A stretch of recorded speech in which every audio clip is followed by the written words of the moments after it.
Hello guys, welcome back to this channel. In today's video, I'm going to show you how you can change your display name in Zoom Meeting mobile app.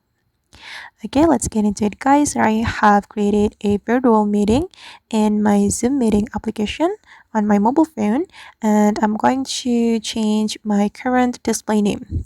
If we want to change our display name, we need to go to the participant section, and as you can see, this is my current display name and I'm going to change it. We can tap on our name and then select rename.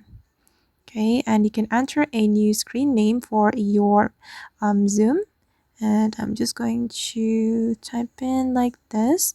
And once you're done adding your new screen name, you can click on OK. All right, and as you can see guys, that now my display name has been changed. And I guess that's all the way to change our display name in Zoom Meeting mobile app. I hope this video will be useful for you.